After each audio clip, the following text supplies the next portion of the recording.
For my ethics signature paper, I explored artificial intelligence in school psychological assessment, specifically the tension between efficiency and integrity.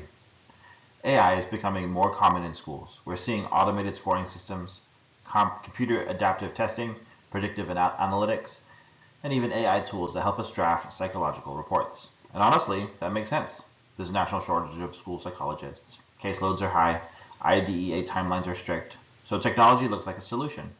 But psychological assessment isn't just about speed. It shapes eligibility, placement, services, and sometimes a student's long-term academic trajectory. So the question I focused on wasn't whether AI makes things faster. It was whether relying on AI too heavily risks weakening validity, equity, and professional integrity. This topic matters to me because eligibility decisions carry real consequences. Under IDEA, evaluations must be comprehensive and non-discriminatory. And according to Jacob and colleagues, accountability rests with the psychologists, not an algorithm. The standards for ethical and psychological testing also remind us that validity isn't just about statistical accuracy. It's about how results are interpreted and used. So even if AI contributes to scoring and generating summaries, we remain ethically responsible for how that information influences decisions. Efficiency doesn't remove accountability. The research is actually balanced. Some studies show clear benefits. Garrell and associates found that machine learning can improve test item analysis and scoring precision.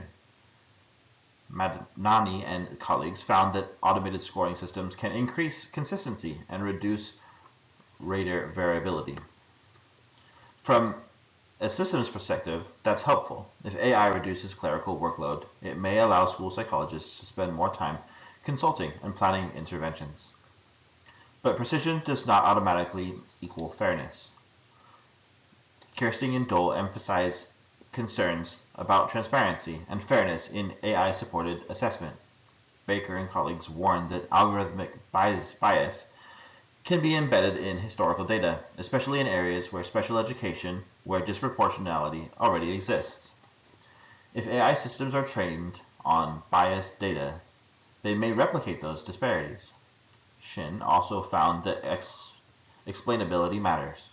If we can't clearly explain how AI system generated the recommendation, you can't trust it. And that becomes especially important in due process situations. And again, legal and ethical responsibility still falls on the psychologist. This is particularly relevant in school psychology because our field has a history of cultural bias and disproportionality. IDEA specifically prohibits relying on a single measure to determine eligibility. If AI-generated risk scores or summaries begin to carry too much weight, we risk narrowing the interpretive process. AI can analyze patterns, but it cannot interpret a student's language background, family context, classroom environment, systemic inequities. Culturally responsive assessment requires professional judgment and contextual understanding. That cannot be automated. This research definitely shifted my thinking. Before I started digging into it, I mostly saw AI as a productivity tool. Now I see it as an ethical decision point. It made me realize that technology literacy is part of ethical competence.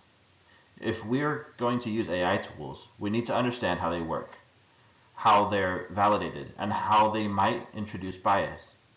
And most importantly, we have to maintain final interpretive authority. AI can support us, but it cannot replace our reasoning. Moving forward, I'm interested in how districts actually vet AI tools before adopting them, and how legal liability would work if AI influenced an eligibility decision that was later challenged. I also think the field will need clear ethical guidelines, specifically addressing AI use in school psychology, because this isn't theoretical anymore, it's actually happening. At the end of the day, AI isn't inherently unethical. The risk happens when efficiency becomes the primary value. Psychological assessment shapes students' educational futures. Those decisions must remain grounded in careful reasoning, cultural awareness, and professional accountability. The future of school psychology will likely include AI. The real question is whether we integrate it thoughtfully or let it quietly redefine how decisions are made. Thank you very much.